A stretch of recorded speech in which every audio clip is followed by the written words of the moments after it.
nous avons eu la crise financière la plus importante de l'histoire, depuis les années 30, et aucun de ces gars-là, qu'il avait créé de toutes pièces, de Corzine en passant par tous ces gars-là, n'a été en prison.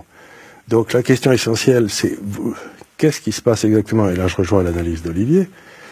Il y a un homme qui a demandé à avoir un petit déjeuner avec moi il y a 3-4 ans, qui s'appelait Thomas Hoenig, qui était le chairman de la réserve fédérale de Kansas City, qui était voting member du Fed, qui a voté 8 fois contre son chairman, Bernanke.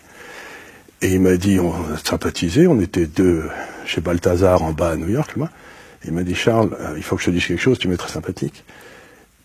Depuis la fin des années Clinton, il y a une plutocratie qui a pris le contrôle des États-Unis, avec les 3 grandes banques que tout le monde connaît, et cette plutocratie gère la masse monétaire et le système financier américain au profit de cette plutocratie. Et la grande question, c'est comment allons-nous, Américains, récupérer notre démocratie? Donc, il ne faut pas s'imaginer une seconde, nous avons aujourd'hui une mafia qui a pris le pouvoir, c'est une mafia qui est quasiment criminelle, et il ne manque que de courage politique. Ouais, mais vous soulevez quelque chose de très intéressant, c'est-à-dire que cette plutocratie qui finance, on va dire, les présidentiables aux États-Unis, a mis la main aussi sur la Banque centrale directement. Regardez simplement les nominés de la Banque centrale, tout qui est banquier central dans le monde aujourd'hui. Ils sont tous passés à un moment ou à un autre par cette plutocratie. Vous parlez de l'école de Chicago. Non, c'est pas du tout l'école de Chicago, je dirais plutôt, c'est tous les banquiers centraux sont passés par Goldman Sachs. D'accord. Tous. Il y en a pas un qui ne sont pas passés par Goldman Sachs. Ouais, si vous voulez, il y a aussi autre chose qu'il faut dire des États-Unis qui m'inquiète passablement. Et Dieu sait que j'ai été un soutien des États-Unis pendant très très longtemps, et je le suis encore. C'est l'extraterritorialisation du droit américain. Les Américains ont décidé aujourd'hui qu'ils pouvaient appliquer leurs droits en dehors de chez eux, ce qui est une perte de souveraineté inimaginable pour les autres pays.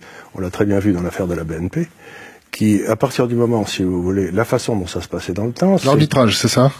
L'arbitrage à l'américaine. Ben, c'est pas l'arbitrage, si vous voulez, c'est que d'un seul coup, les Américains ont décidé qu'ils pouvaient juger un individu extérieur qui servait du dollar parce que c'était américain, ou une société, alors même que ce dollar était réparti à 2 personnes qui n'étaient pas aux États-Unis. On a vu des affaires qui sont passées comme ça. La BNP a ramassé une énorme claque, là, sur ce coup-là, et alors que c'était tout à fait inattendu. Donc, d'un seul coup, ils ont décidé que, puisque le dollar était américain, toute transaction qui avait à faire avec le dollar était automatiquement justiciable aux États-Unis. Ce qui est un abus de pouvoir et qui, à terme, met en danger le rôle du dollar. Les Américains exercent un pouvoir énorme car ils nous disent, si vous ne le faites pas, vous serez interdit du dollar. Or, si vous êtes interdit du dollar, vous pouvez fermer. Donc, il y a un pouvoir américain exorbitant.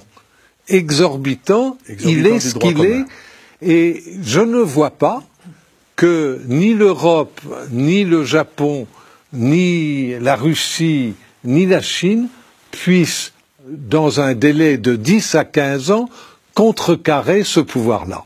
Ils disent, si vous ne faites pas ce qu'on vous dit, si on vous les ordres qu'on vous donne, vous êtes interdit de dollar. C'est-à-dire qu'à ce moment-là, vous êtes puni. Ils ne vous disent pas, vous avez le choix.